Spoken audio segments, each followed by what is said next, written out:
Hello मेरे प्यारे साथियों। तो चलिए बिहार बोर्ड 12th परीक्षाओं के लिए हम हिंदी का नेक्स्ट पार्ट करने जा रहे हैं। तो आज हम यानी कि पदखंड सेक्शन से देख रहे थे। तो आज हम चैप्टर नंबर यानी कि 12 को देख रहे हैं। यानी कि जो लास्ट का जो सबसे यानी कि आखिरी चैप्टर से एक चैप्टर पहले है। इसके बाद हम एक चैप्टर और देखेंगे यानी कि 13 नंबर चैप्टर जो है वह गाँव का घर देख लेंगे। तो हिंदी जो पूरा यानी कि जो बुक से था ना वो कंप्लीट हो जाएगा। तो आज कौन सी चैप्टर को देखेंगे हम बाबू? तो चैप्टर नंबर यानी कि 12 को देखेंगे। क्या नाम है? तो यानी कि हार जीत पाठ नाम है। किसके द्वारा लिखा गया है हार जीत को? तो यानी कि अशोक वाजपेयी जी के द्वारा इस पाठ को लिखा गया है। इसके यानी कि राइटर हैं। आप लोग जान रहे होंगे कि इसमें 110% यानी कि सही आंसर रहेगा। एक भी जो आंसर या क्वेश्चन गलत नहीं रहेगा। और आप जान ही रहे होंगे कि बिहार बोर्ड में पूछे गए सवाल भी इसमें शामिल किया गया है। यानी कि जो सवाल आर्ट्स में पूछा गया है, कॉमर्स या साइंस किसी भी स्ट्रीम से अगर सवाल को पूछा गया है किसी भी ईयर में 2024 में पूछा गया है, 2023 में, 2022 से 2021 से किसी भी ईयर में पूछा गया सवाल को हम इसमें शामिल कर लिए हैं, जो यानी कि क्वेश्चन बैंक के रूप में है। तो आपको क्वेश्चन बैंक देखने की कुछ भी जरूरत नहीं है। बस आपसे छोटा सा रिक्वेस्ट है कि यदि आप हमारे channel the universe vision class बनी हुई है तो प्लीज़ चैनल को सब्सक्राइब कर लीजिए। जहाँ तक मुझे उम्मीद है कि आप सब्सक्राइब कर लिए होंगे। इससे पहले यदि आप किसी भी क्लास को नहीं किए हैं तो प्लेलिस्ट बनाया गया है, तो जाइए फर्स्ट और सेकंड प्लेलिस्ट में देख लीजिए। फर्स्ट प्लेलिस्ट बनाया गया है जो क्लास 12th यानी कि इंग्लिश के लिए, उसमें प्रोज और पोएट्री से पूरा ऑब्जेक्टिव डाला गया है। उसके बाद जो गद्य खंड और पद्य खंड यानी कि हिंदी जो है ना उसमें सभी का यानी कि ऑब्जेक्टिव डाला गया है। तो जाइए प्लेलिस्ट में, आपसे रिक्वेस्ट है कि सभी यानी कि क्लास करके आइए, उसके बाद इस क्लास करिए तो आपके लिए VVA क्लास रहेगी। यदि आप जो है ना एग्जाम 2025 में देने जा रहे हैं तो चलिए हम फर्स्ट नंबर के क्वेश्चंस को देख लेते हैं जो सीधे आपके यानी कि बोर्ड स्क्रीन पर हम लेकर आ जाते हैं। तो क्वेश्चन क्या है देखते हैं। हार जीत शीर्षक पाठ के रचनाकार का नाम क्या है? आपसे बोला जा रहा है कि जो हार जीत जो शीर्षक जो पाठ है तो उसके रचनाकार का क्या नाम है, राइटर का क्या नाम है? तो बोलेंगे कि विनोद कुमार शुक्ल, तो बोलेंगे कि नहीं सर। क्या यानी कि रघुवीर सहाय? तो नहीं सर। क्या यानी कि जायस जी हैं? तो नहीं सर। कौन है? तो यानी कि अशोक वाजपेयी जी हैं। अशोक वाजपेयी जी के द्वारा जो हार जीत जो शीर्षक जो है वह लिखा गया है। तो इसका जो राइट जो आंसर है वह क्या होगा? तो सी यानी कि करेक्ट आंसर हो जाएगी। तो चलिए अब देख लेते हैं हम नेक्स्ट नंबर इसी तरह से क्वेश्चंस को। तो सेकंड नंबर क्वेश्चंस को देखिए, अब क्वेश्चंस क्या कह रहा है। हाँ, तो हार जीत पाठ के कवि जो है वह कहाँ का रहने वाले हैं?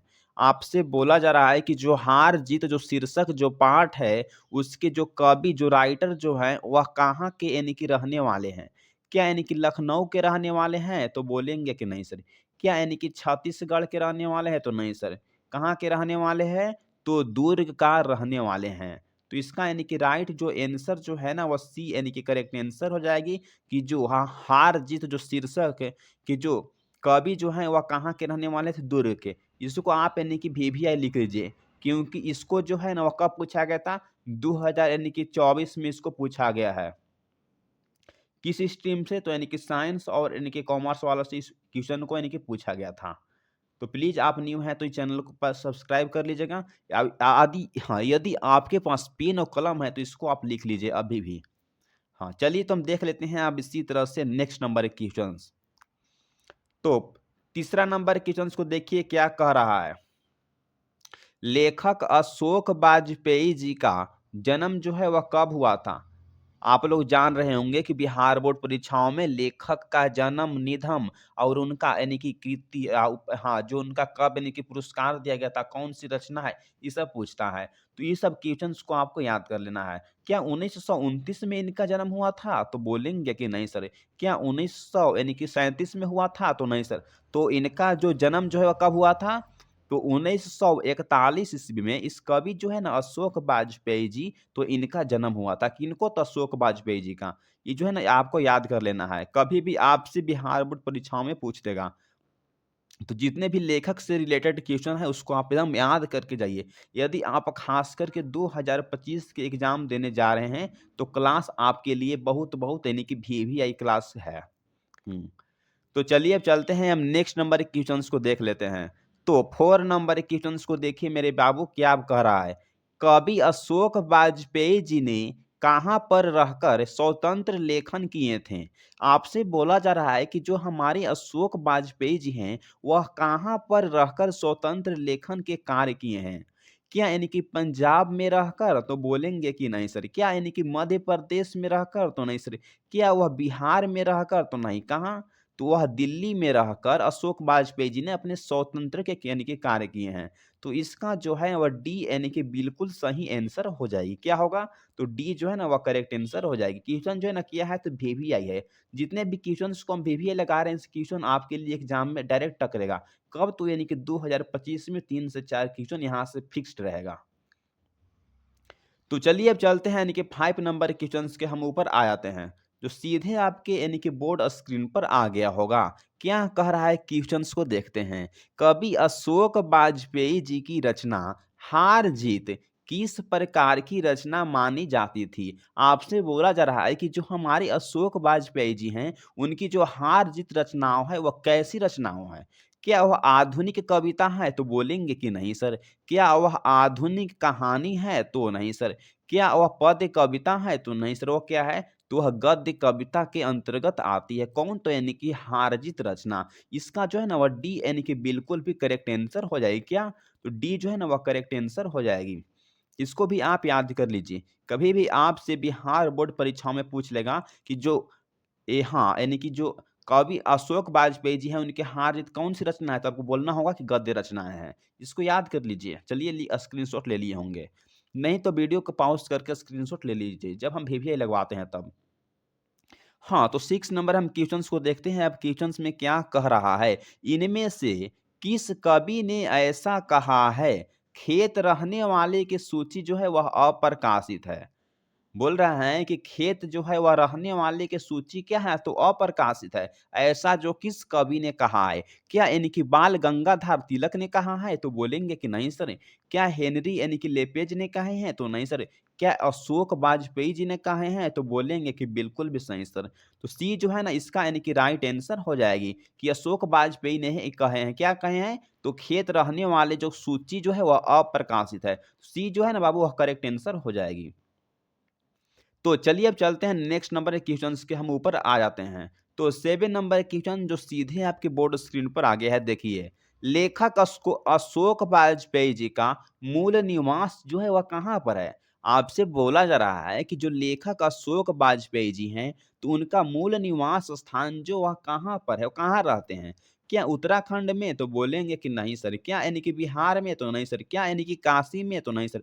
तब कहाँ रहते हैं? तो सागर यानी कि मध्य प्रदेश में इनका जो है ना मूल यानी कि निवास स्थान था। कहाँ? तो सागर यानी कि मध्य प्रदेश में। तो डी जो है ना वह करेक्ट आंसर हो जाएगी। इस क्वेश्चंस को आपको याद कर लेना है जो लेखक से रिलेटेड रहती है। कभी भी आपसे बिहार बोर्ड परीक्षाओं में खास करके यानी कि 2025 में एग्जाम देने जा रहे हैं तो सभी क्लास को अटेंड करके जाइए ही। तो चलिए अब चलते हैं हम 8 नंबर क्वेश्चंस के ऊपर आ जाते हैं, जो सीधे एकदम बोर्ड स्क्रीन पर लोक रहा होगा। क्या है देखते हैं। अशोक वाजपेयी जी किस काल के कवि माने जाते थे? आपसे बोला जा रहा है कि जो हमारे प्रिय लेखक अशोक वाजपेयी जी हैं, वह किस काल के यानी कि कवि माने जाते थे? क्या वह आदि काल के कवि माने जाते थे? तो बोलेंगे कि नहीं सर। क्या वह रीति काल के कवि माने जाते थे? तो नहीं सर।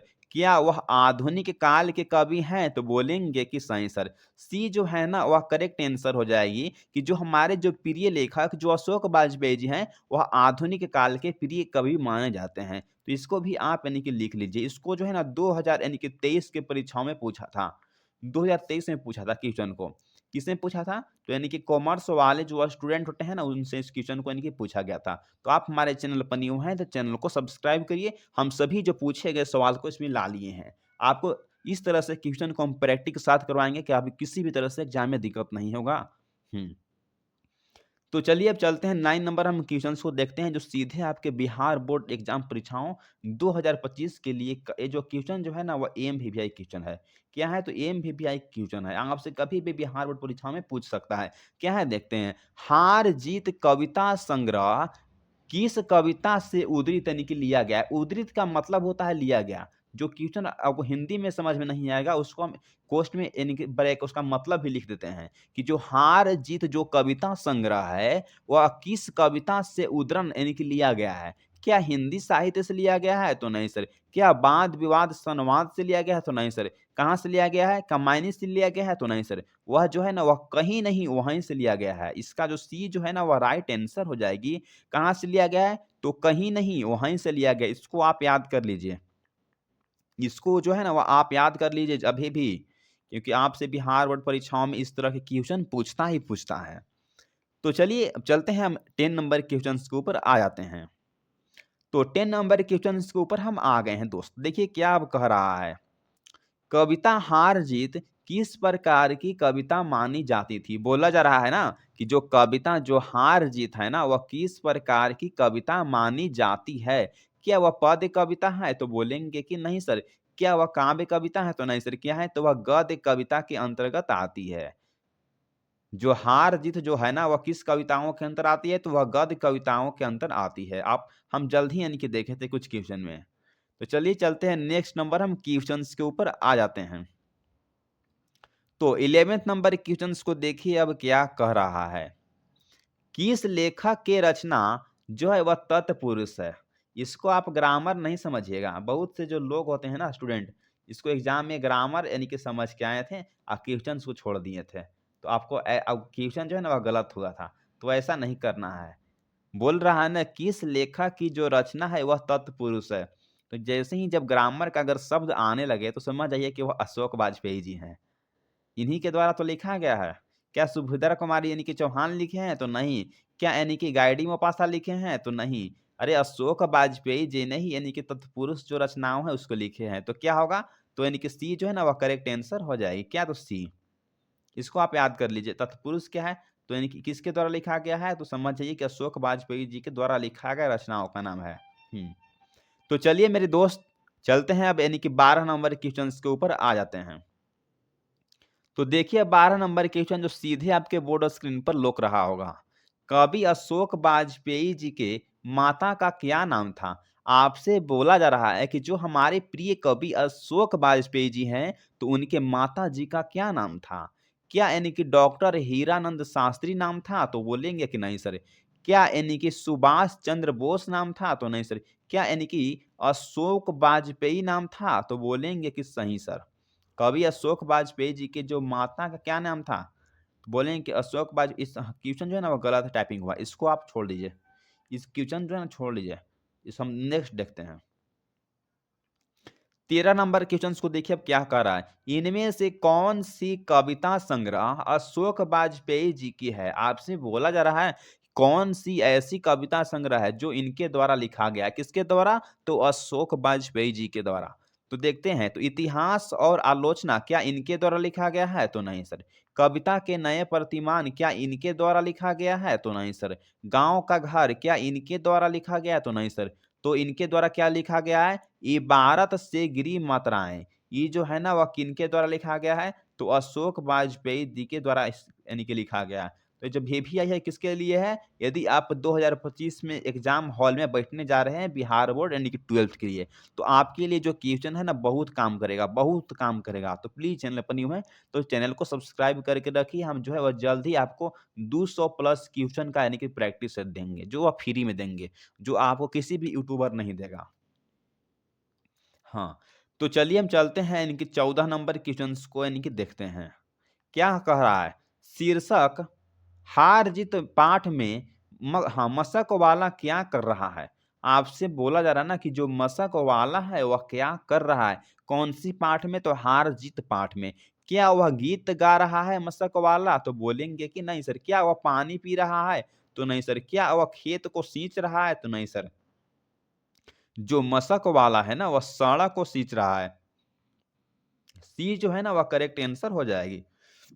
क्या? तो सी कि जो मशक वाला है वह क्या कर रहा है? तो वह सड़क जो है ना उसको सींच रहा है। तो इसको सी जो है ना वह करेक्ट आंसर हो जाएगी। ये सब क्वेश्चन को आप याद करके जाइए, यानी कि आप 2025 के यानी कि प्रिपरेशन कर रहे हैं बोर्ड परीक्षाओं के लिए, तो आपके लिए क्लास जो है ना बहुत हेवी आया है। यदि आप चाहते हैं कि हिंदी में हम 100 में 100 ला लें और इंग्लिश में भी 100 में 100 ला लें, तो यह पॉसिबल है। बस आपको सभी एक-एक क्वेश्चंस को प्रैक्टिस के साथ करके जाना होगा, तो आप अच्छा मार्क्स ला सकते हैं बिहार बोर्ड 2025 में। तो चलिए चलते हैं, यानी कि 15 नंबर हम क्वेश्चंस को देख लेते हैं जो सीधे आपके यानी कि बोर्ड स्क्रीन पर आ गया है। देखते हैं अब क्वेश्चन यानी कि क्या कह रहा है। कवि अशोक वाजपेयी जी के माता का क्या नाम है? अब क्वेश्चन यहाँ पर ही सही आया है। तखनी जो क्वेश्चन जो आया था ना उस टाइम वह गलत आया था। इसलिए हम कहे थे कि क्वेश्चन को छोड़ दीजिए। प्लस अभी जो क्वेश्चन आए हैं ना वह सही क्वेश्चन है। बोल रहा है कि इनके माता जी का क्या नाम था? बताइए तो आप लोग। क्या यानी कि मनु देवी नाम है? तो बोलेंगे कि नहीं सर। क्या यानी कि कृति देवी नाम है? तो नहीं सर। क्या बिमला देवी नाम है? तो नहीं सर। क्या नाम है? तो इनके माताजी का नाम वह निर्मला देवी नाम है। समझिए कि आपसे कई बार इस क्वेश्चन को यानी कि पूछा है। तो इसको आप लिख लीजिए। जितने भी क्वेश्चंस में अगर हम स्टार मार्क्स लगवा रहे हैं, तो कभी भी आपसे बिहार बोर्ड परीक्षा में क्वेश्चन को पूछ लेता है। इसको समझिए ना कि 2022 में क्वेश्चन को यानी कि पूछा है। किस लिए से? यानी कि साइंस और यानी कि कॉमर्स वाले जो स्टूडेंट है ना, उनसे यानी कि पूछा था क्वेश्चन को। तो समझिए क्वेश्चन जो है ना, क्वेश्चन बैंक वाला क्वेश्चन भी हम इसमें ला दिए हैं। इस क्लास को करके जाइएगा ना, तो आपको क्वेश्चन बैंक भी देखने की संभावना नहीं है। आपको सब एकदम माइंड में सेट हो जाएगा। बस आपको शर्त है कि क्लास आसानी से बहुत ध्यानपूर्वक से यानी कि कंसिस्टेंट तरीकाओं से करना पड़ेगा। तो चलिए अब चलते हैं, यानी कि 16 नंबर हम क्वेश्चंस को देख लेते हैं जो सीधे आपके बोर्ड स्क्रीन पर आ गया है। हुँ। कवि अशोक वाजपेयी जी के पिताजी का क्या नाम था? अब आपसे बोल रहा है ना कि हमारे प्रिय कवि जो अशोक वाजपेयी जी हैं, तो उनके पिताजी का क्या नाम था? क्या यानी कि राम बहादुर सिंह नाम था? तो बोलेंगे कि नहीं सर। क्या ठाकुर लक्ष्मण सिंह नाम था? तो नहीं सर। क्या दयानंद वाजपेयी नाम था? तो नहीं सर। क्या नाम था? तो यानी कि परमानंद वाजपेयी नाम था। जो कवि अशोक वाजपेयी जी हैं, उनके पिता का क्या नाम था? तो परमानंद यानी कि वाजपेयी नाम था। इसको भी आप लिख लीजिए। कभी भी आपसे बिहार बोर्ड परीक्षाओं में पूछ लेगा, खास करके यदि आप 25 में जा रहे हैं एग्जाम देने तो। डी जो है ना वो करेक्ट आंसर हो जाएगी। तो चलिए अब चलते हैं मेरे दोस्त, 17 नंबर क्वेश्चंस के ऊपर हम आ जाते हैं। देखिए 17 नंबर क्वेश्चंस क्या कह रहा है। इनमें से किस कवि आधुनिक काल के कवि माने जाते हैं? आपसे बोला जा रहा है कि किस कवि को हम आधुनिक काल के कवि कहते हैं, वर्तमान में भी, अभी भी। क्या शमशेर बहादुर सिंह को वर्तमान में आधुनिक काल के कवि मानते हैं? तो नहीं सर। क्या यानी कि विनोद कुमार शुक्ल का? तो बोलेंगे कि नहीं सर। क्या अगेय जी का? तो नहीं सर। तब किनको मानते हैं बाबू? तो हम अशोक वाजपेयी जी हैं, उनको वर्तमान में हम यानी कि आधुनिक काल के कवि मानते हैं। तो इसका जो है वह बी यानी कि करेक्ट आंसर हो जाएगी। चलिए चलते हैं नेक्स्ट नंबर के क्वेश्चंस के ऊपर हम आ जाते हैं। तो 18 नंबर क्वेश्चंस को देखिए जो सीधे आपके यानी कि बोर्ड स्क्रीन पर आ गया है। समास किस कवि जी के द्वारा संपादन किया गया साहित्य यानी कि पत्र है? तो आपको तो हम पहले ही बताए थे कि जिस क्वेश्चन में यदि ग्रामर से रिलेटेड है, जैसे तत्पुरुष हो गया, समास हो गया, द्विंद समास हो गया, तो ये सब क्वेश्चंस को आप देखिए तो सीधे आपको यानी कि टिक लगाना है कहाँ? तो यानी कि अशोक वाजपेयी जी के पास। सी जो है ना इसका यानी कि करेक्ट आंसर हो जाएगी। कि जो समास जो है वो किसके द्वारा लिखा गया यानी कि रचना है? तो आप क्या बोलिएगा कि यानी कि अशोक वाजपेयी जी के द्वारा लिखा गया रचनाओं के नाम है। ये सब कीचों जो है ना कभी भी आपसे बिहार बोर्ड परीक्षाओं यानी कि 2025 में तो पक्का ही चांस बनता है कि 1 या 2 क्वेश्चन यहाँ से रहेगा। तो प्लीज़ चैनल पर न्यू है तो चैनल को ज़रूर सब्सक्राइब करके रखिएगा, क्योंकि इतना मेहनत और प्रयास आपके लिए हम निरंतर लगे रहे हैं। तो चलिए अब चलते हैं, यानी कि 19 नंबर हम क्वेश्चंस को देखते हैं जो सीधे आपके बोर्ड स्क्रीन पर आ गया है। क्या है? तो समवेत पहचान ये किस कवि के द्वारा संपादित किया हुआ यानी कि साहित्य पत्र है? आपसे बोला जा रहा है ना कि जो समवेत या पहचान किस कवि जी के द्वारा जो संपादन किया हुआ साहित्य पत्र है? क्या विनोद कुमार शुक्ल के द्वारा? तो नहीं सर। क्या यानी कि भूषण के द्वारा? तो नहीं सर। तो क्या अशोक वाजपेयी का द्वारा? तो बोलेंगे कि सही सर, सी जो है ना वह करेक्ट आंसर हो जाएगी कि जो अशोक वाजपेयी जी हैं, इन्हीं के द्वारा लिखा गया वह साहित्य यानी कि पत्र है। कौन-सी है? तो सामवेद या पहचान। इस सब क्वेश्चन्स को आपको याद करके जाना है। यदि आप खास करके 2025 में जा रहे हैं, तो इसलिए आपको फ़ोर्स कर रहे हैं कि आपको एक भी जो क्वेश्चन जो है ना, वह हिंदी और इंग्लिश से आप गलत नहीं हुए। जहाँ तक मुझे उम्मीद लग रहा है कि आप अच्छा से मेहनत करिएगा ना, तो 40% आपको कोई नहीं रोकेगा। तो प्लीज़ बाबू, चैनल पर न्यू हैं तो प्लीज़ चैनल को सब्सक्राइब करिएगा। ये छोटा-सा चैनल है, क्या है, द यूनिवर्स विज़न क्लासेस को ज़रूर सब्सक्राइब करिएगा और छोटा-सा चैनल से आप बड़ा यानी कि ज़रूर बनाइएगा। हुँ। तो देखिए बस आपके लिए ही लाए हैं, क्या लाए हैं देख लेते हैं। रख हौसला ओ मंज़र भी आएगा, रख हौसला ओ मंज़र भी आएगा, प्यासे के पास चलकर समुंदर भी आएगा। थक कर ना बैठ ए मंजिल के मुसाफिर, थक कर ना बैठ ए मंजिल के मुसाफिर, मंजिल भी मिलेगी और मिलने का मज़ा भी आएगा। तो चैनल पर न्यू हैं तो प्लीज़ आपसे रिक्वेस्ट है कि चैनल को ज़रूर सब्सक्राइब करिएगा। इसके बाद जो है ना हम 200 यानी कि प्लस यानी कि क्वेश्चन प्रैक्टिस सेट्स और यानी कि पीडीएफ जो ऑब्जेक्टिव का दे देंगे, जो आपको याद करके जाने में आसानी रहेगी। अब आपको 16 से हम 17 जो वन शॉट क्लास ला रहे हैं, जो अभी यानी कि उस पर वर्क चल रही है, तो प्लीज़ चैनल से आप जुड़े रहिए, तो इस सब का यानी कि फ़ायदा आप उठा सकते हैं। अब बिहार बोर्ड 2025 के परीक्षाओं में आप यहाँ से 40% आसानी से ला सकते हैं। अब बच गया यानी कि फिज़िक्स, केमिस्ट्री यानी कि बायोलॉजी हो गया या मैथ हो गया। तो यहाँ से आप कितना ला सकते हैं? तो यानी कि 50% आप यहाँ से ला लीजिएगा और 40% यहाँ से। तो दोनों को हम यानी कि जोड़ते हैं तो कितना हो जाएगा? तो यानी कि 90%, दोनों को मिला के 90% आप यानी कि मैक्सिमम जो है ना, वह आप 90% यहाँ से ला सकते हैं। हाँ, अगर यदि आपके पास हिंदी और इंग्लिश में ज़बरदस्त रहा तो प्लीज़ चैनल के साथ बने रहिए और टारगेट हम कंप्लीट रखते हैं कि 1 के सब्सक्राइबर कंप्लीट होने की। कब? यानी कि 2024 और 25 से। तो प्लीज़ सब स्टूडेंट तो लगे हुए हैं सब्सक्राइब करने में, प्लीज़ आप भी हैं तो आप भी लग जाइए मेरे दोस्त। थैंक्स, तो जाइए एक बार तो खाली प्लेलिस्ट में आप जाके देख लीजिए, उसके बाद चैनल को सब्सक्राइब करिएगा। थैंक्स।